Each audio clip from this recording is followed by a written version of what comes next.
Allah does not burden a soul beyond what it can bear. Life often places us in situations we never expected, or makes us face emotions we never wanted to experience. Maybe you're struggling right now, emotionally, financially, spiritually, or you're in an environment that doesn't match your energy or values. It could feel like you're out of place or disconnected from the people around you. But the truth is, we all face these tests, and they are an essential part of life. How we respond to these challenges is the key to our growth. So how do we handle life when it gets tough? The answer is simpler than we often think. Do less and be more. I want to share a personal story with you. A few weeks ago, I found myself in a large family gathering. It was one of those busy, noisy events where kids were running around, people were talking loudly, and everyone was in their own world. If you're like me, you might prefer a peaceful, quiet setting where you can focus and recharge. But here I was, stuck in the middle of a whirlwind of noise and activity. At first I thought, I'll just push through this. It'll be fine. But as time went on, I started feeling drained. I couldn't focus on anything,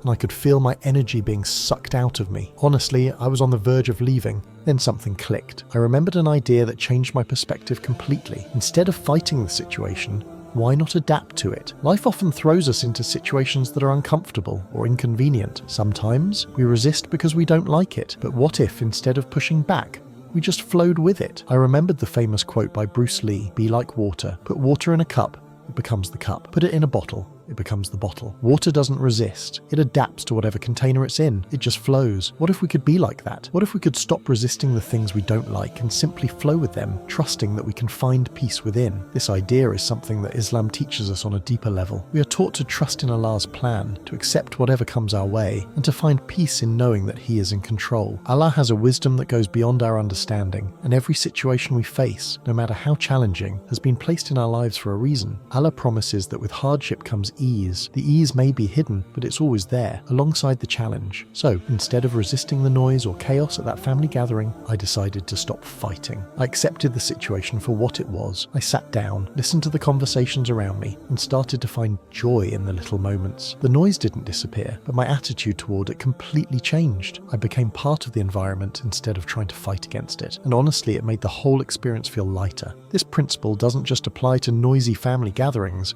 It's relevant to any of the challenges we face in life, whether they're emotional, financial, or spiritual. If you're going through a difficult time, it's tempting to push away those feelings or try to change your circumstances quickly. We often want to run away from uncomfortable emotions like sadness, anger, or fear, but what if we embraced them instead of resisting them? In Islam, we are taught that patience is key during times of trial. But patience doesn't mean we ignore our emotions or become numb. Patience means staying steady, holding on to our faith, and knowing that this too shall pass. Allah says in the Quran, "Indeed, with hardship comes ease," 94:6. Notice how Allah says with hardship, not after hardship. The ease is always there, even if it's hidden. It's in the process of going through the hardship that we find the strength and wisdom we need. So, if you're struggling right now, whether you're feeling overwhelmed emotionally, financially, or spiritually, remember that there's ease coming with this hardship. Don't fight it. Accept it. Be present with it. Allow yourself to feel whatever you need to feel, but don't let that feeling control you.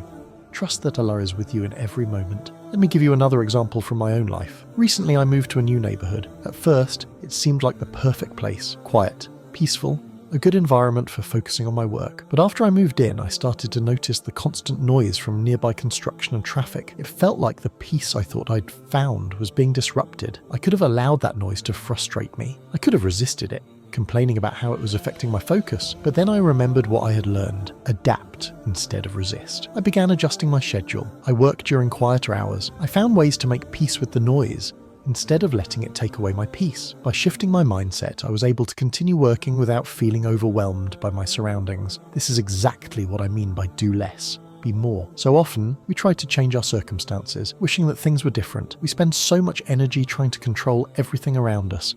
But sometimes the real power comes from accepting what's in front of us and trusting that Allah has placed us in this situation for a reason. The Prophet Muhammad, peace and blessings be upon him, faced some of the greatest trials anyone could imagine: persecution, loss, and hardship. Yet, he always trusted in Allah's plan. Even when everything seemed to be going wrong, he adapted to the circumstances, remained patient, and continued to turn to Allah for guidance and strength. His life is a powerful reminder that no matter what we go through, if we lean on our faith, trust in Allah, and adjust our mindset, we can overcome anything. We often make life harder than it needs to be. We fight against sadness, anger, and fear, trying to get rid of these emotions as quickly as possible. But when we resist, we end up holding on to those emotions longer. When we accept that feeling sad, angry, or frustrated is a part of being human, and that these emotions are part of Allah's plan, we find that they have less power over us. We become the situation instead of fighting it. And when we do that, everything becomes lighter. Here's another key point. When we stop resisting, we stop burning ourselves out. Many of us push ourselves too hard, thinking that if we just work harder,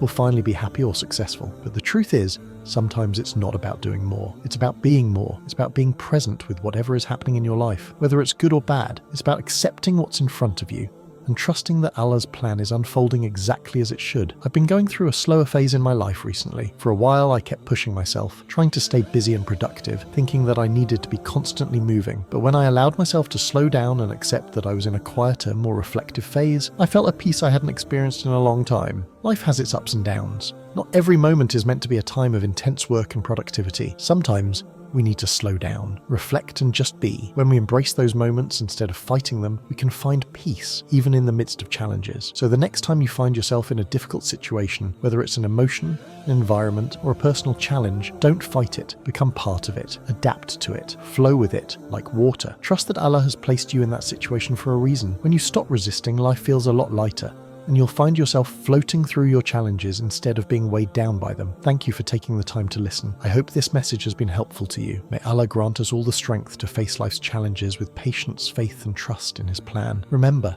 Allah is closer to you than your jugular vein. Always turn to Him, and He will guide you through everything.